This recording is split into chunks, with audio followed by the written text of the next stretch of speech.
Hello, welcome to our coaching call for the 7th of April.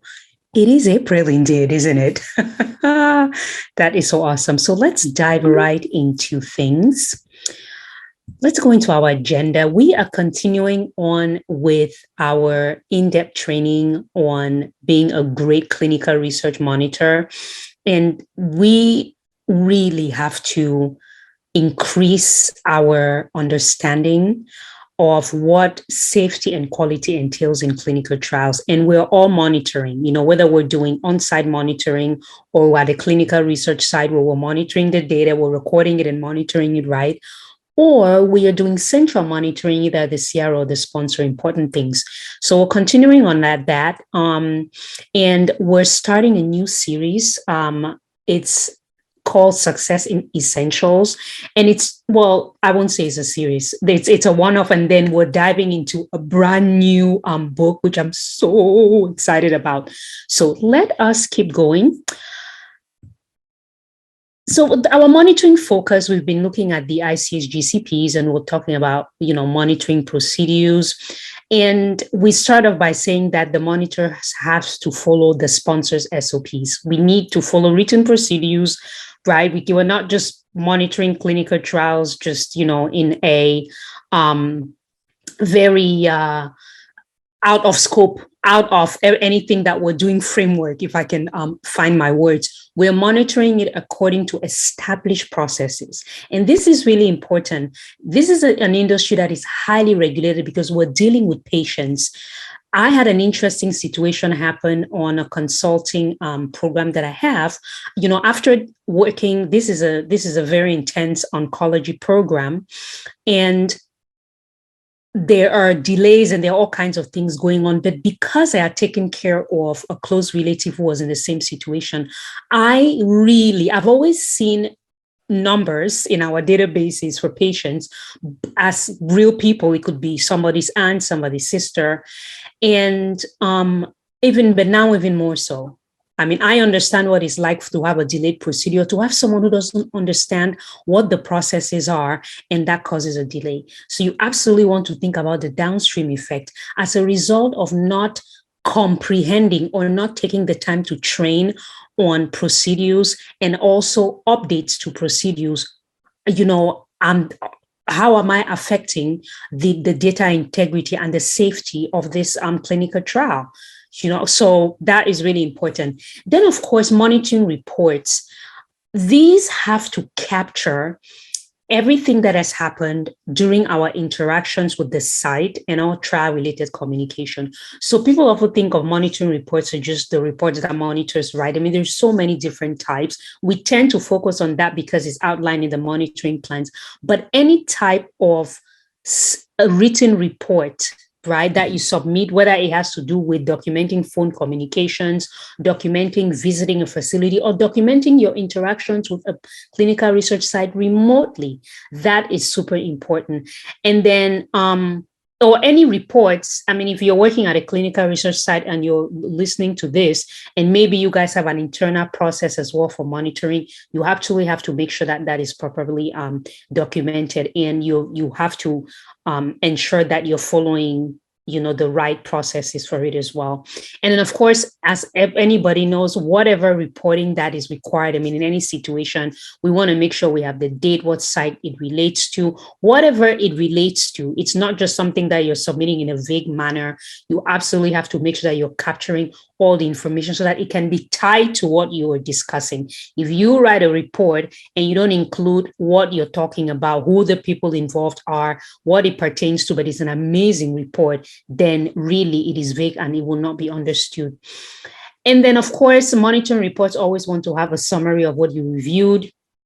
You want to discuss all significant findings, deviations, deficiencies, and then, of course, conclusions, but then action taken to ensure that there is compliance if you found any issues. Risk management is a big term in this industry. It is so important. And there's so many things that have been put in place to ensure that we are constantly mitigating risks. And reports are very important because, there have been cases where there are their court deliberations regarding some clinical trials that did not go as planned. I'll just put it that way. And the monitoring report is part of the discovery documents in court. Excuse me. So that's really important, right? We absolutely want to make sure that we're capturing the length and the breadth of the things that we've seen, providing a really good summary. And we have to follow up. Follow up is so huge. I was discussing some processes, and I had a question about what are you really good at, Tengu, in terms of project management? I am good at 360-degree follow-up, closing the loop. I thrill when there was an action item and I can already think critically and see what happens downstream, and then, get it all done and wrapped up and everything it follow up. So I've done a lot of work on inspection readiness,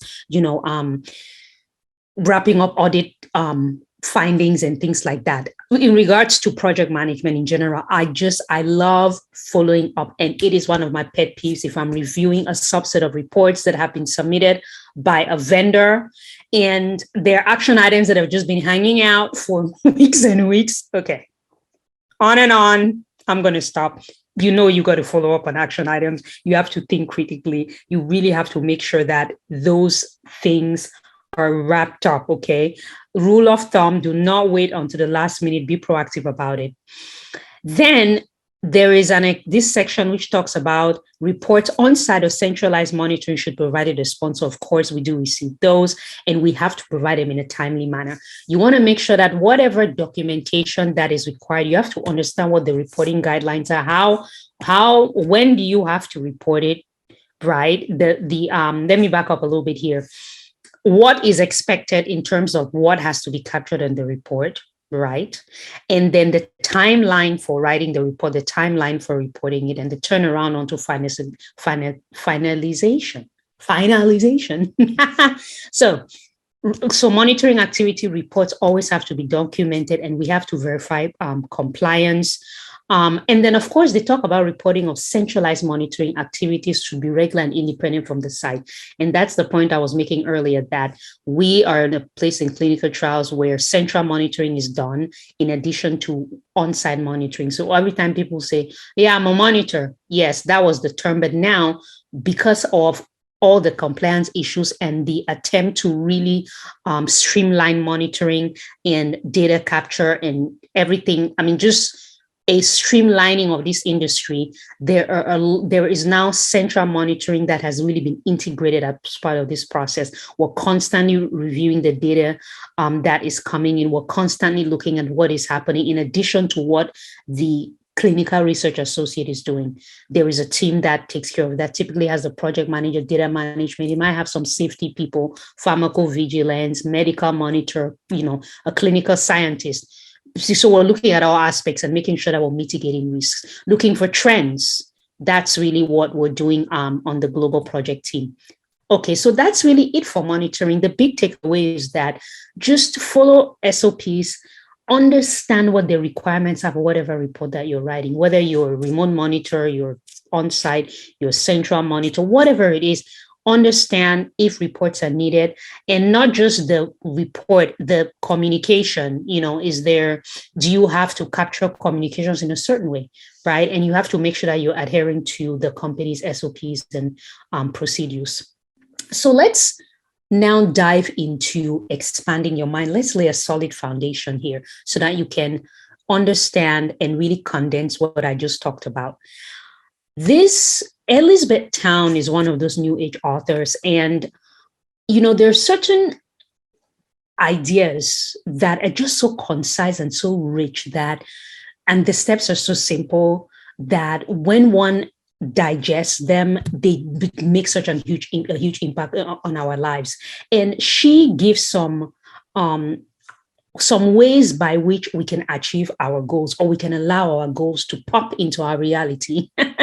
If you've been following me, you know the way that I speak. So just, bear with me here. We are, yes, there are goals. We're not really chasing things. We are becoming aware of a greater version of ourselves. And as we increase our vibration, the things that are at the level of that vibration are going to be drawn into our reality. That's what I believe, and that's what I see happening in my life. So the first thing she talked about is I want to have goodwill towards all. This includes justice, honesty, a clear conscience, and a loving heart. We are not here to be saints. I mean, I'm not here to be a saint. I'm here to do my best based on the information that I currently have. So goodwill towards all really means goodwill towards all. Even in situations that it can be challenging, I have situations currently that, and it's not other people, so I don't ever blame anybody. I would say people are reacting to an old idea of who I was. So they're reacting to it's so layered, right? And I would like to say this because then you just say, you know what, I don't even have to pay attention to this because it doesn't really matter. If someone is reacting to an old version of what they thought you were, it's all perception and interpretation. And so just think about the different layers involved, right? And I still wish goodwill. When I am doing my priming morning, one of the exercises I do in the morning, when I get up at 3 a.m. is that priming exercise. And I send divine light to everybody who's in my life, from family members, whether I care for them or not, to, friends, acquaintances, coaching students, business people. I'm constantly sending that good energy. That's my own way of goodwill to all. I might not be in touch with them, but I believe that we have to send that energy. And then we want justice, honesty, a clear conscience, and a loving heart. This has to do with us. What I've come to realize in this world is that it doesn't really matter what's going on here. And when I just catch myself getting caught up with what somebody said, what they thought about me, what negative situation, that I just say to myself, why am I attracting this right now? And what can I learn from it? Because at the end of the day, you are on your journey. Right. And the world changes so much. You could be a hero today. You could be demonized tomorrow. I mean, with social media, we see it happening every day. You don't know. So just take care of yourself. Focus on how you want to be in the world, and the right people will be drawn to you. That is the truth. Okay. You don't adapt to other people. Adapt to the new versions of yourself.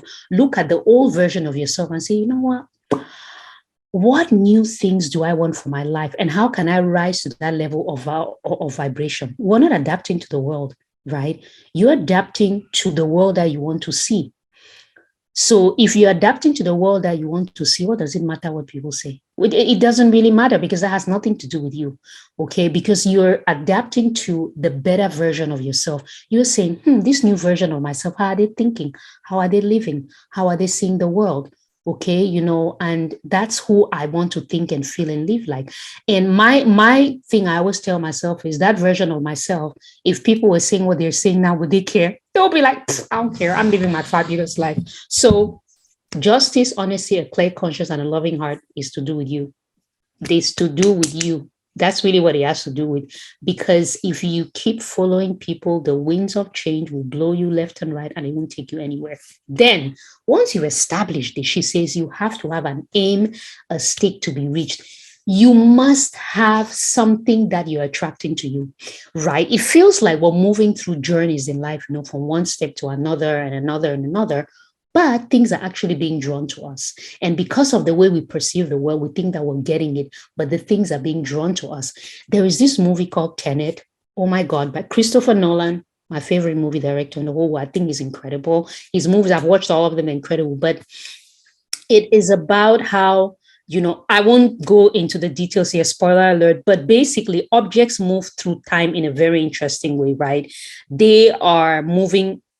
There's certain objects that are in our world that are moving backwards in time, but some are moving forward. And so when there's a situation where this person has a gun and the bullet comes towards him, and they're saying basically you have to change your mindset to know that you're not shooting the bullet, you're capturing, because the bullet is moving back in time. I know this sounds mind-boggling, Tengu. Let me land. The point I'm making is that things are being drawn to us, but because of our perception, because of what we're taught, we come into this world and we're told that you're moving forward. You go from 1 year to 2 years to 3 years. What if, I just heard this today, what if you got stuck on an island and you didn't know your age, you didn't know who you were, and you were living your life? Would you know how, really, then what age would you be then? Because, for example, if maybe someone takes you and throws you somewhere and you lose your memory, you don't know who you are, and you just start a new life for yourself.